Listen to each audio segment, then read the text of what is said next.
His face hit me like a bolt out of the blue. Among the hundreds of people who passed by my bookshop every day, Connor Reynolds instantly stood out with his polished badge, crisp white shirt, and that rehearsed smile that didn't quite reach his eyes. At 37, after 2 decades working with rare books in Seattle, I'd developed a knack for reading people better than texts. And in him, I saw something familiar, a barely noticeable crack in his perfect facade. "Good afternoon, sir.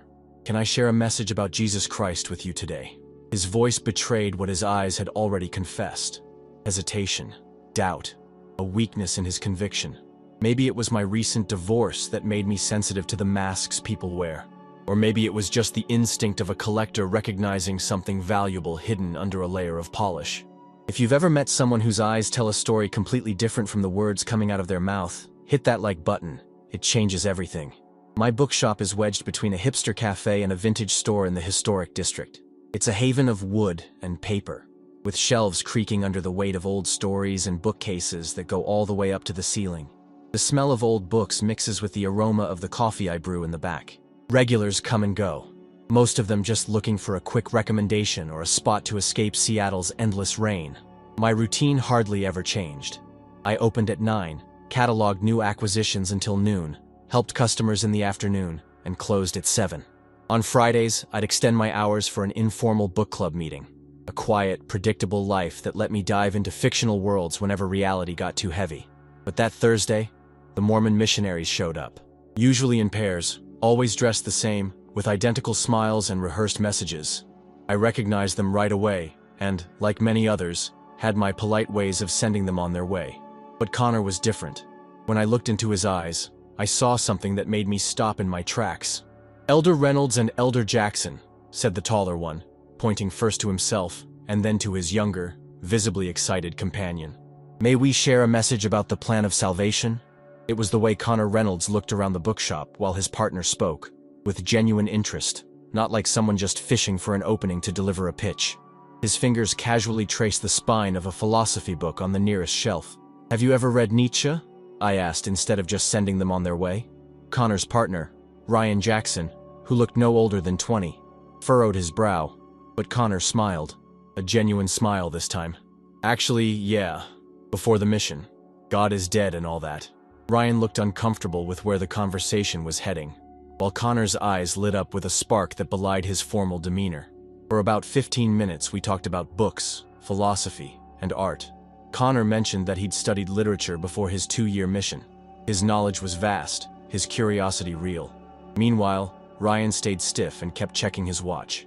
"We need to head to our next appointment, Elder Reynolds," he finally interrupted. After they said their goodbyes, I noticed how Connor hesitated at the door, glancing back for a moment. The next week, they came back, and the week after that. Every visit shifted from being about religion to being about literature.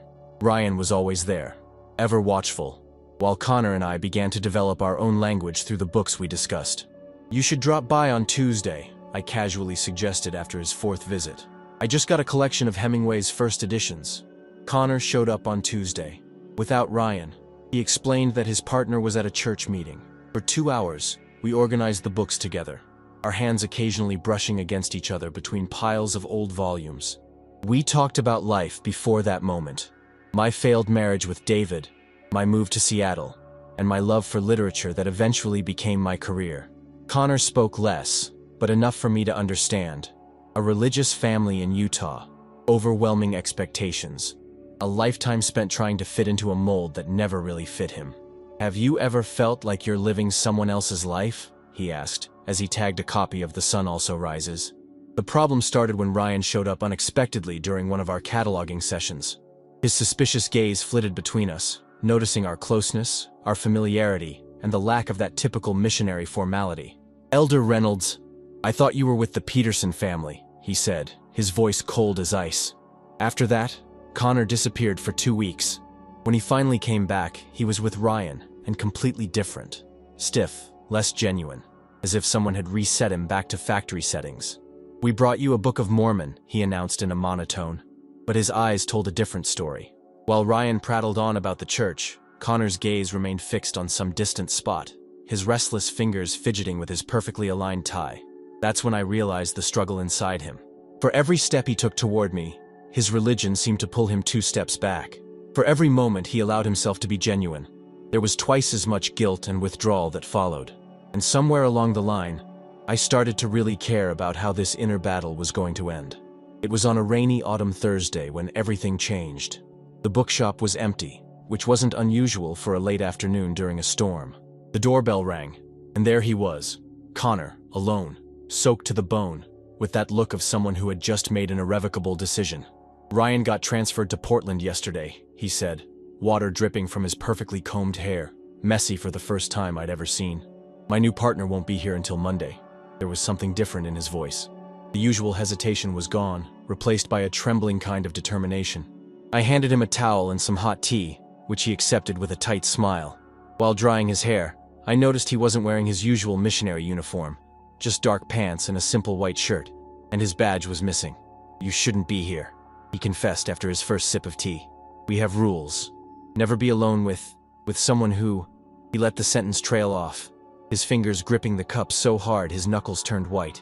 I stayed silent, feeling like any word from me might scare him off like a startled animal. "I've been mulling over something you said for weeks," he continued after a long pause, "about how Hemingway wrote that the world can break anyone, and then some people grow stronger in the broken parts. That's a powerful quote," I said softly. "I feel like I'm breaking," his voice faltered, "and I don't know if I'll end up stronger or just shattered." That's when I realized just how close we were. The air between us felt charged, thick with unspoken words. Outside, the rain picked up, the sound of drops on the windows creating a sort of privacy that shut us off from the world. Connor lifted his eyes from the cup and stared straight at me, without flinching, without hesitation, for the first time since we'd met. "You knew it from day one, didn't you?" he asked. "You saw something in me that I wasn't even ready to see in myself." I nodded slightly. I recognized an unopened book when I saw one. Then he moved first. A hesitant step toward me, then another. My heart raced as he stopped just inches away, so close I could feel the heat coming off his still damp body. "All my life I've been taught that certain feelings are tests, temptations to overcome," he whispered. "But what if they're just who I am?" I didn't need to say anything. No words were necessary. The space between us, loaded with all the years of his denial and my patient waiting, finally collapsed when our foreheads touched. His warm breath against my face smelled of tea and untapped possibilities.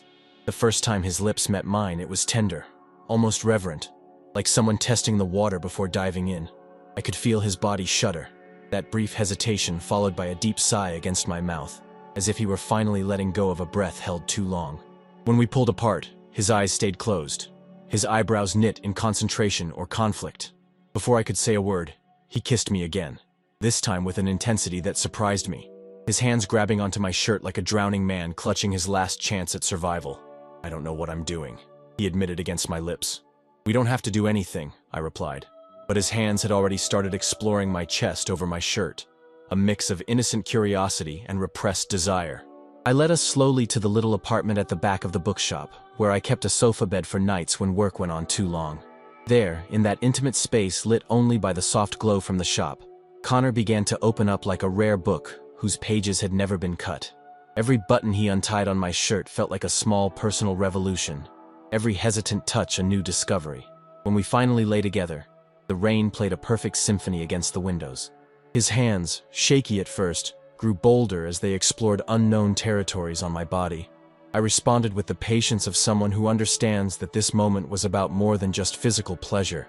It was a deep affirmation of his identity. "That's," he panted as my lips traced the curve of his neck, "more intense than I ever imagined." Our clothes turned into a messy mosaic on the floor as our bodies found a language of their own. The contrast between his pale skin, protected by years of formal wear, and mine, marked by time, created a fascinating landscape of light and shadow under the soft lamp glow. Connor moved as if he were discovering a new continent, with awe, wonder, and growing boldness. When our bodies finally merged completely, his moan carried 24 years of religious denial transformed into an explosion of liberation that shook the very foundations of everything he believed was sacred. "Look at me," I gently asked. He opened his eyes, raw and intense. There he was, not the missionary, not the obedient son, not the devout believer, but just Connor, discovering himself in every shared movement. Our bodies danced an old rhythm that goes beyond words, religion, and social norms. Like waves that form, rise, and break on the shore, we found a rhythm that lifted us to a place where the air was thin, and everyday worries seemed miles away. When climax finally hit us, it was as though all the walls Connor had built his whole life came tumbling down at once. His body arched against mine, his face a mix of shock and ecstasy as waves of pleasure washed over him. For a moment, he was pure truth. No filters, no guilt, just completely present in that moment. "I'm here," I whispered against his ear as he shivered in his final spasms. "I'm with you." We stayed intertwined until our breathing steadied, with the rain now a gentle patter against the windows, as if even nature was calming down along with us. The silence that followed was as deep as it was meaningful. Connor stayed still in my arms for several minutes, his breathing gradually slowing. When he finally moved, it was to sit on the edge of the sofa bed, naked and with his back turned to me. His shoulders slumped like they were carrying an invisible burden. "God," he murmured, his voice choked, not as a prayer, but like he was overwhelmed by what had just happened. I didn't try to touch him right away, respecting the space his body clearly needed. Physical vulnerability was one thing. Emotional vulnerability was something else entirely. "Connor," I began softly. "No," he interrupted, raising a hand. "Don't say everything's okay. It's not." I sat down too, keeping a respectful distance. I wasn't about to say that. "I was going to ask how you're feeling." He let out a bitter laugh, running his hands through his face and hair in a gesture of deep upset. "How do I feel? Everything. Absolutely everything all at once." I watched as he abruptly stood and began picking up his clothes from the floor. His movements were mechanical, almost robotic. 24 years, he said as he quickly pulled on his underwear and pants. 24 years of being taught that this, he gestured between us, is an aberration, a sin that would condemn me forever. "And what do you think it is?" I asked calmly. He paused, the crumpled white shirt in his hands. For the first time since the climax, he looked me in the eyes. "The only truly authentic thing I've ever done in my life," he replied, his voice breaking on the last word. It was a confession that had cost him something precious to say. I saw fear, guilt, and shame battling against a flicker of liberation in his eyes. "And that terrifies me," he added. Connor finished getting dressed in silence. His body was now covered, but a different kind of nakedness remained. The emotional vulnerability of someone whose very foundation had just been shaken. "I need to go," he said, adjusting his shirt with fingers that still trembled slightly. "You can stay," I offered. "The storm hasn't completely passed yet." He shook his head. "If I stay another minute, I'm not sure I'll be able to leave afterward." I walked him to the door of the bookshop. The rain had dwindled to a fine drizzle and the night had taken over the streets.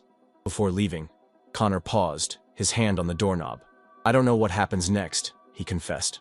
"My whole life had a clear script. Finish the mission, get married at the temple, have kids, serve faithfully, and now you have the chance to write your own script," I replied.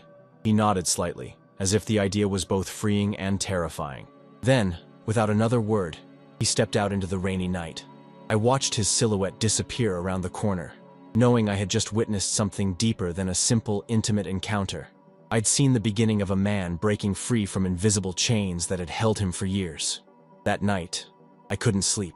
The echo of his sighs, the warmth of his skin, and the depth of his inner conflict stayed with me like persistent ghosts. At one point, I wondered if I'd made a mistake, if, instead of helping him break free, I'd only added more guilt onto his already heavy burden. 3 weeks went by without any word from Connor. No visits, no messages. The bookshop kept its usual pace, but I found myself glancing at the door every time the bell rang, hoping to see his face. In that quiet period, I started piecing together what had happened between us. It wasn't just about physical desire or attraction. I'd witnessed a man confronting the identity he'd built up all these years, questioning the very foundations of his existence. It was a weighty responsibility, one that settled heavily on me. In the 4th week, my phone buzzed with a message from an unknown number. "I don't know what to do." Just like that. 5 words carrying the weight of an entire universe of doubts. I replied, "Where are you?" "Right in front of your bookshop." I dropped what I was doing and ran to the entrance. There he was, standing under the fine drizzle, without an umbrella, without his missionary uniform. Just jeans, a gray t-shirt, and an expression of complete disorientation. "I got in touch with my parents yesterday," he blurted as soon as I opened the door, his words tumbling out as if he were scared he might lose his nerve. "I told them I was thinking about quitting my mission." I stepped aside, silently inviting him in to shield him from the persistent drizzle. "And how did it go?" I asked as he passed by, bringing with him the smell of rain and a palpable tension. "My dad said I'd be better off not coming home if I did that." His voice was oddly calm for someone describing such rejection. "My mom cried. She asked what I had done wrong in my upbringing." I watched him drift over to a shelf, absent-mindedly running his fingers along the spines like he'd done on our first day. "I didn't tell them about us," he continued, "but I think they suspect there's something more than just doubts about the church. I'm sorry, Connor." He turned to me, and for the first time since I'd known him, I saw a different kind of calm in his eyes. Not that artificial calm of someone who stifles questions, but the quiet of someone finally confronting a hard truth. "I'm terrified," he admitted. "My whole life is falling apart. My family, my community, my faith, everything that defined me is coming undone. And the scariest part? He stepped closer. Part of me feels relieved. That confession hung between us, more intimate than any physical touch we'd shared. "What do you want, Connor?" I asked. "Not what your church wants, not what your family expects. What do you want?" He closed his eyes for a moment, as if searching for the answer within himself. When he opened them, there were unshed tears in his gaze. "I want to figure out who I am when no one's telling me who I should be," he replied. "And I want to do that without running away from the people who make me feel alive. People like you." It wasn't some traditional romantic declaration. It was something much deeper. The realization that, through our connection, he'd caught a glimpse of an authenticity he'd never felt before. "I canceled my mission this morning," he confessed. "Officially, I'm on a reflection period, but we all know what that really means. I'm already the subject of special prayers at the congregation." "And now?" I asked. "Now." He took a deep breath. "Now I need to find a place to stay while I figure out what to do with the rest of my life." The silence that followed was thick with possibility. "I could offer you my spare room for a few nights, point you to a cheap hostel, or simply wish you luck." "I have a vacant room," I finally said. "It isn't much, but you can stay as long as you need while you get yourself together." "I don't want to be a burden," he quickly replied. "It's not charity, Connor. It's..." I hesitated, searching for the right words. "An opportunity. For both of us." His eyes met mine, questioning. "Opportunity. To see if what happened between us was just a moment of liberation for you, or if there's something truly genuine there. No pressure, no expectations, just possibility." Subscribe to the channel and hit that like button for more stories like this. That night, Connor took the guest room. In the days that followed, we slowly settled into a cautious routine. Him helping out in the bookshop by day, sharing quiet meals in the evenings, each respecting the other's space and process. Little by little, I saw Connor start to rebuild himself. Tense phone calls with his family, researching college courses, tentative first steps toward an identity beyond religion. Our occasional touches, a brush of hands while passing books, shoulders bumping as we cooked, carried unsaid questions neither of us was ready to voice. A week turned into a month into two. Connor found a part-time job at a nearby cafe and began saving up to go back to studying literature. On some nights, after the bookshop closed, we read poetry to each other. Whitman, Dickinson, Frost, words about identity, nature, and roads not taken. It was on one of those nights that he finally talked about us. "I always believed that God had a plan for me," he said, carefully closing a book of poetry. "And maybe he still does. But now I think that plan isn't a detailed roadmap. It's more an invitation to discover who I really am." I looked at him, waiting for him to go on. "Part of figuring out who I am includes understanding what I feel for you," he added, his voice steady despite the vulnerability of the moment. "And what I feel is real.